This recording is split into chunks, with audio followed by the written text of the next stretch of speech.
Howdy, everybody out there in YouTube land. Welcome back to the Card Dungeon. So it looks like we are live. Very good. Very good. So I'm not sure who's going to be joining us tonight for our Kickstarter call to action, which is to talk about artist playing cards, a museum in your pocket. We did not get to go live yesterday. Very busy day. Basically, we got a viewer already starting us off. Absolutely fantastic. Today we're going to be talking about cups and balls, and I'm going to be attempting to perform this with one take, basically. So that's what we got going on today. So why don't we jump into it? Oh, they've already left. Good. So that means I'm no pressure. Okay. So now with the cups and balls, the idea here is that we want to make this disappear. Now keep your eye on the ball. Did you see it vanish and disappear underneath the cup? Well, there it is. Well, there's some wonkiness there. Hopefully we can get better at that, but that's okay. The second ball, we just wave the wand over it and make it magically disappear into the pocket. But of course it reappears underneath the cup. Very nice. For the last one we actually push the wand through the hand, give it a little blow, and it has disappeared and reappeared underneath the cup. Very nice. So now we don't really need the red ball anymore, and that's because if you pick any one of these three cups, magically an orange will appear underneath it. Yes, an orange. As I said, magically an orange will appear underneath any one of these, including, but not limited to, the one here in the middle. And there you go. So there is my cup and ball routine. Obviously it needs a lot more work to it, but this is the beginning stages. There is a third phase that I will be adding at some point, which is basically to turn these oranges into real oranges. So yeah, so let's go ahead and sit down and let's jump into today. Today we're talking about cup and balls. We're going to actually break this routine down to the initial breakdown for it. And we're going to talk about that a little bit today. So here we go. So for this, we're not going to need regular oranges. Yeah, for this, we're going to actually...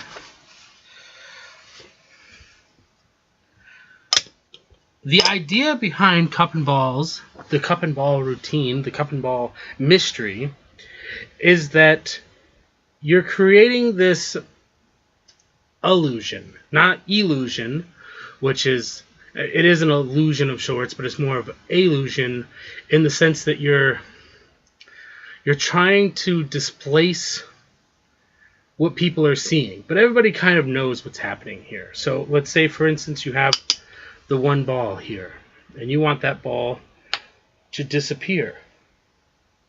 It has vanished and reappeared under the cup. Very nice. Now this ball is actually going to magically disappear into my pocket. Very nice. But yet it reappears under the cup. Wow. Okay. Not really sure how that works myself. But if you pass the wand through the hand and give it a little bit of a blow, it will disappear and reappear underneath the cup. Very nice. Now you can clearly see me put this ball in my pocket. Gone. But yet, any cup that you choose, the ball will magically appear underneath that cup. There you have it.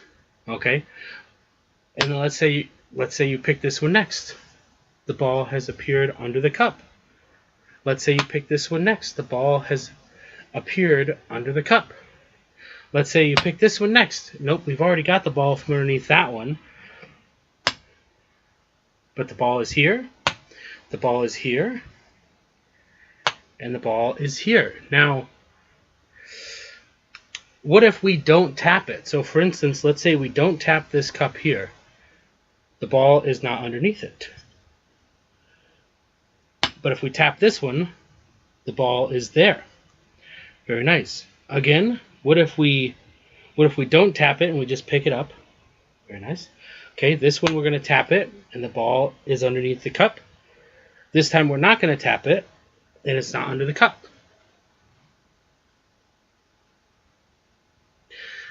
Now the idea is talking about perception, right? So it's not so much, obviously I put the ball on top of the cup. You can see them on top of the cup now, right? Now imagine that you are hyper-focused on the ball being underneath the cup. You might not see the fact that the ball is on top of the cup after I put it back down. And that might, for a split second, take you away from the moment, and it might appear to be real magic, because upon doing that, I tap it, okay? Now, this time I'm not going to tap it, and I'm going to lift it up, and the ball is gone, even though you just saw me put it down there. Okay, that's perception. But now if I immediately move over to here, you might not see that. For instance, let's try to do this in real time here.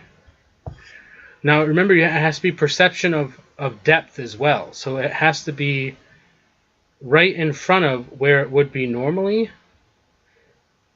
so that it appears as if I'm just lifting the cup up and putting it down, because the depth illusion has to be there, right? So in this case, I tap it, the ball is under the cup. Okay. Now this time I don't tap it, and the ball isn't under the cup. I tap it, I don't tap it, and there it is. Now I'm watching myself on the screen here to see how well I did. Not so good when you flash. That's probably not so good. So let's see if we can tighten that up, because we're actually practicing here today as well. So let's see how it works. So I tap it, and this is how it would look if I lifted up the cup like this. This is how it looks if I put it down. Okay, now it's under there. Now the mistake I made last time was not provide enough cover. So this time I'm not going to tap it. I'm just going to lift it up. It is now gone. Now if I come over here, I tap it. Very nice. I don't tap it. There we go.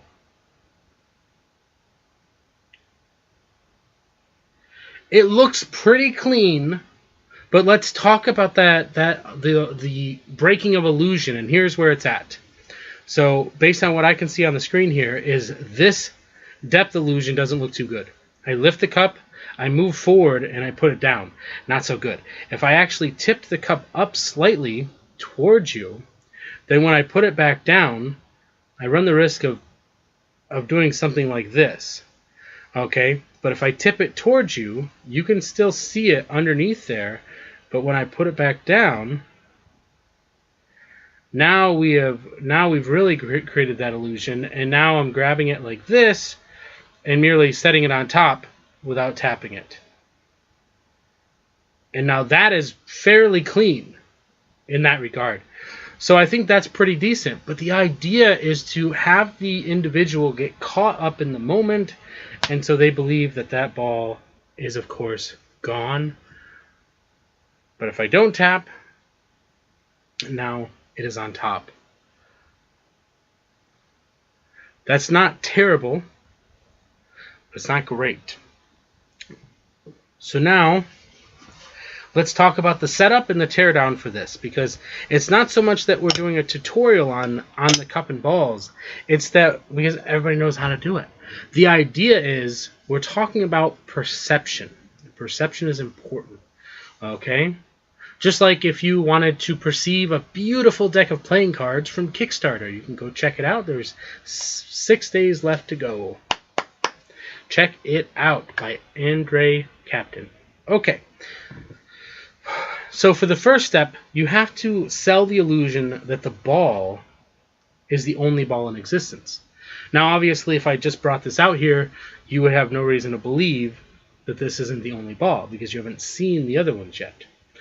Now, the way that I elect to do the first step is I can make the ball drop into my hand. But you have to do it convincingly. So what I like to do, typically what you could do is you could tip this up and make it drop through like that. Now, the way that you would do that is if you want to sell the illusion that there are trap doors in the cup. That's how you can do it. Okay? But I elect to distance myself from the magic, and this is something that I learned a little bit while doing the multiplying balls that I got from Doug Kahn. The idea is to separate yourself from the magic and say, don't take your eye off the ball. See what I've done there? Now, I might say we have a little red ball here. Now, make sure you don't take your eye off from it. And see what I've done. I've created this moment, this space away from it because I looked away, but Simon didn't say. Very good. A quick tap here because we're setting up the premise, which is when I tap, the ball appears under the cup. Now here's the next one.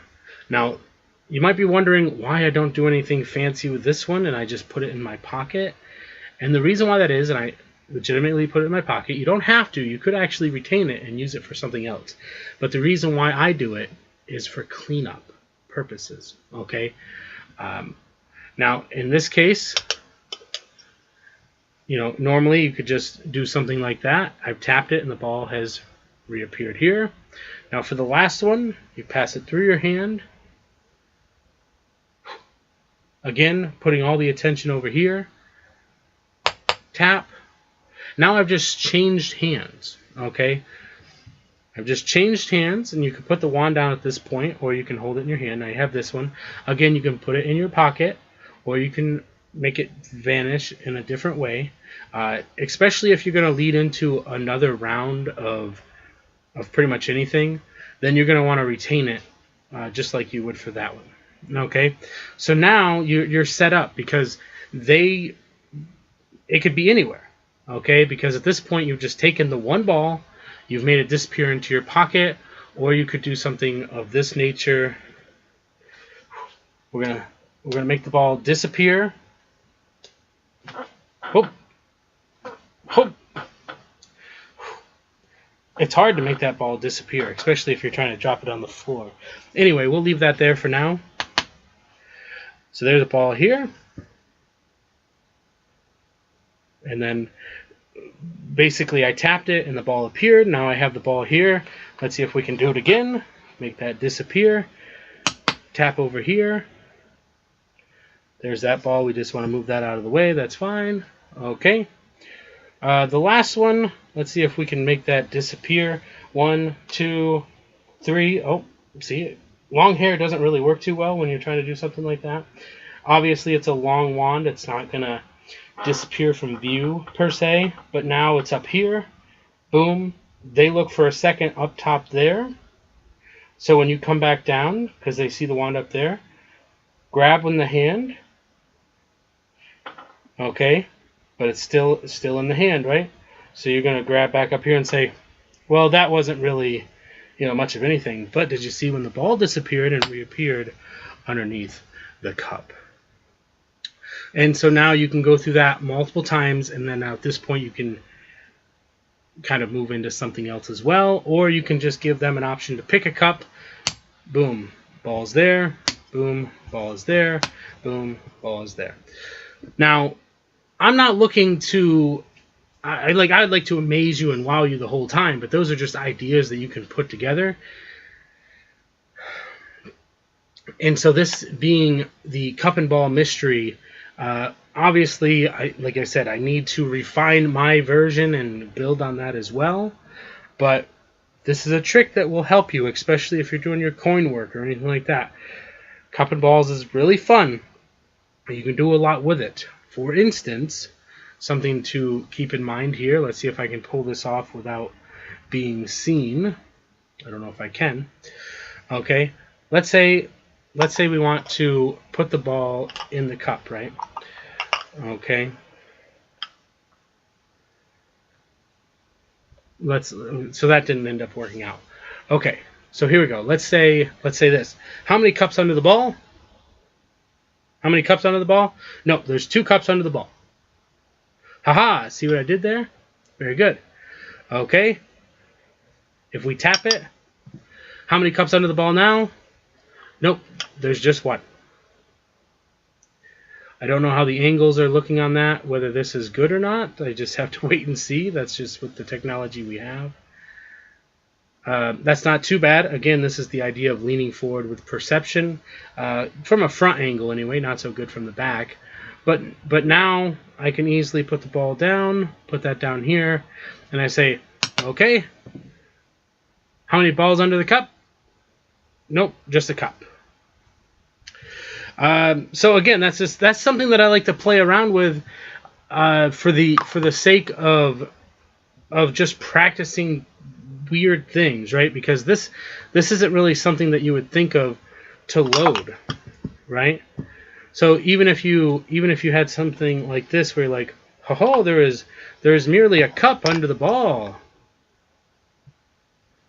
A cup under the ball.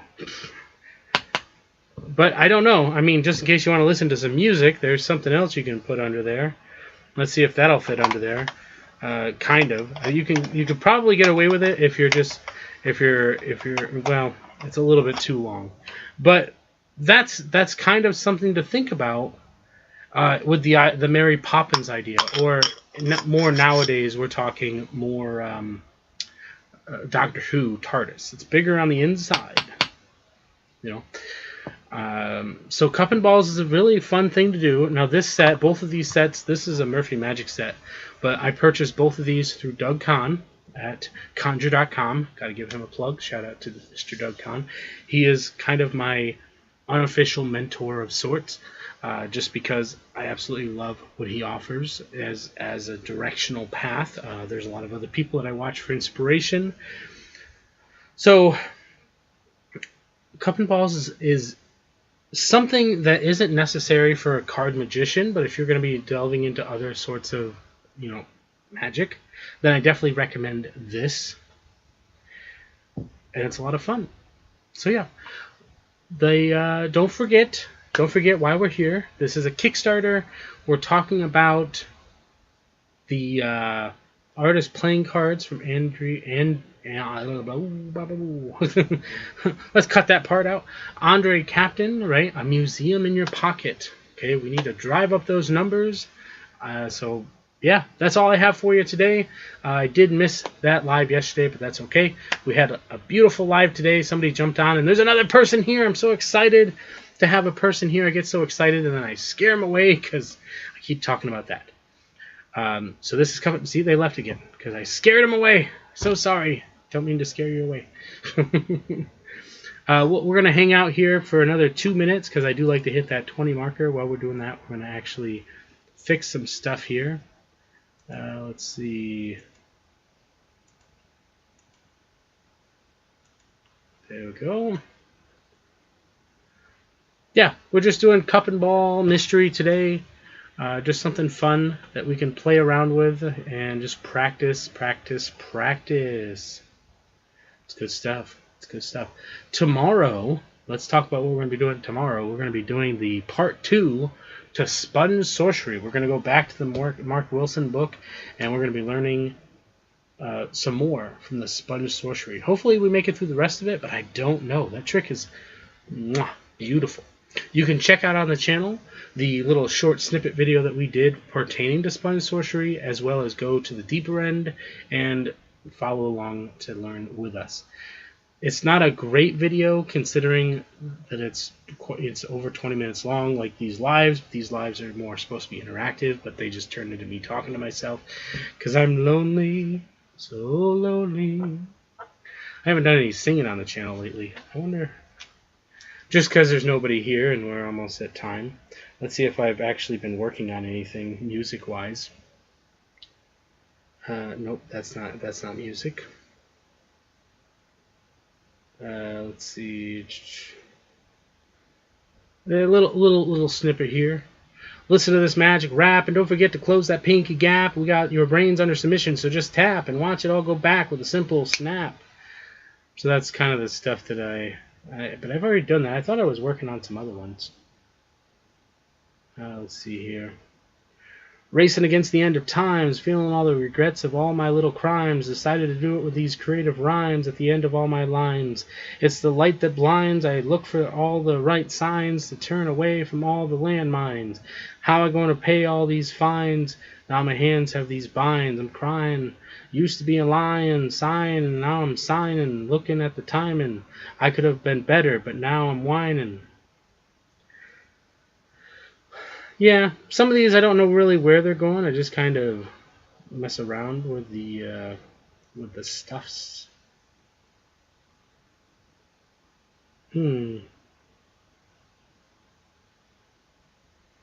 Let's see here. I have a list of books that were on I think a UK magazine. This was a list of books that you should have on your cupboard. Let's see.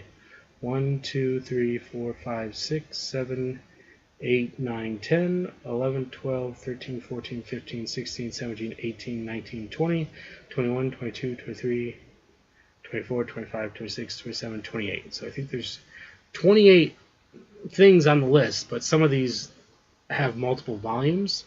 So Harlan Tarbell. We'll actually do a separate video on this. I won't get too far into this list, but the first one is Tarbell.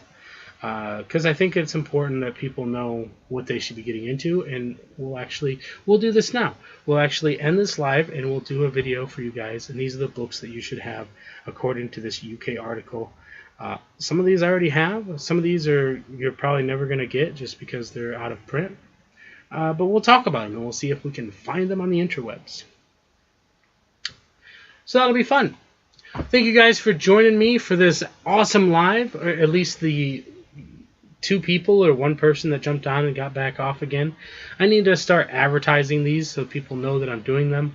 What's nice about a lot of the stuff that I like to do is stuff that's easily set up. And that's how quick it's set up. You can go right back into your routine, and you go from there. So there's some cup and ball action for you. Hope you guys enjoyed, and remember, always remember, stay positive, stay active, and stay awesome.